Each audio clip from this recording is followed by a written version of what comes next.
Friends, it's Tuesday, April 21st, and while I record this, the bells here in the bell tower are playing Martin Luther's famous hymn, "A Mighty Fortress is Our God." What a wonderful hymn to be reminded of in this season of our lives. You might be wondering, hey, that's the same shirt you were wearing in yesterday's daily briefing.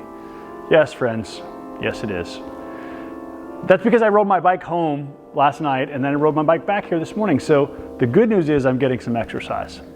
The downside for you is you have to look at the exact same me as yesterday. Hey, in today's daily briefing, I want to give you some good news. A lot of you have been asking, and I'm so grateful you have been asking, hey, how is the church doing financially? How is the church being affected by things?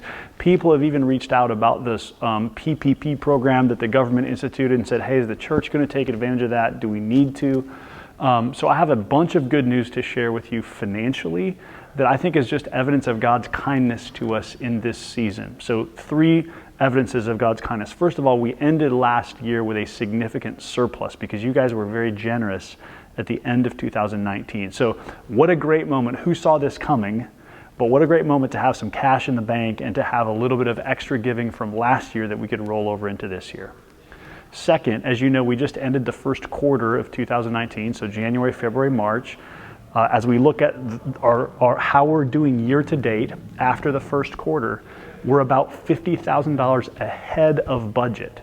That's because a lot of you were extra generous in the month of March, and we especially had some donors step up and say, hey, in March, because we see what's coming, we want to be extra generous and just give the church a little bit of runway. So we're actually really in a healthy spot right now. Now, that could all change overnight, right? I mean, April could be a totally different month. But as we look at the end of the first quarter of the year, we're in a financially stable place.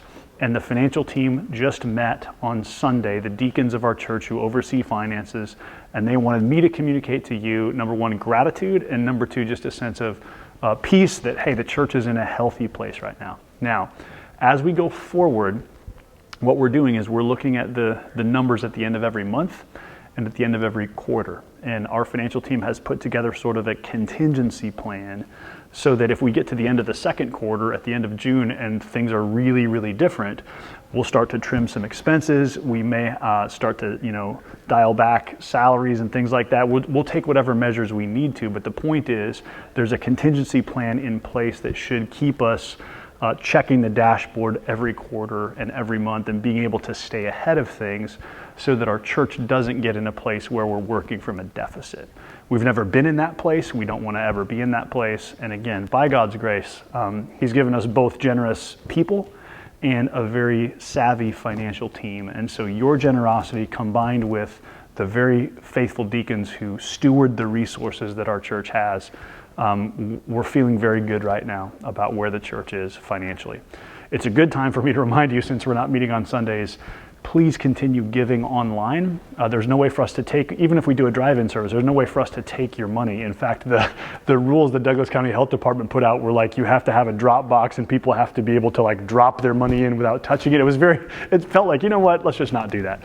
So since we have online giving as an option, and of course you're always free to mail a check to the church address. And most of you have been doing that, but I just want to make sure I reiterate that those are the 2 primary ways for you to continue giving in this season, is either do it online or do it by mail, okay? And again, thank you that you have been consistent and faithful and that the church is in a healthy spot.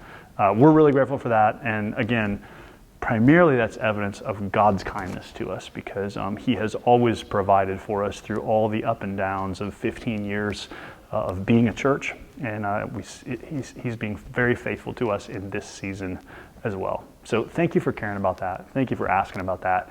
And I hope you're encouraged by the continued generosity of our church family in this season. That's what I have for you today. So have a great day, and I'll see you again tomorrow for another daily briefing.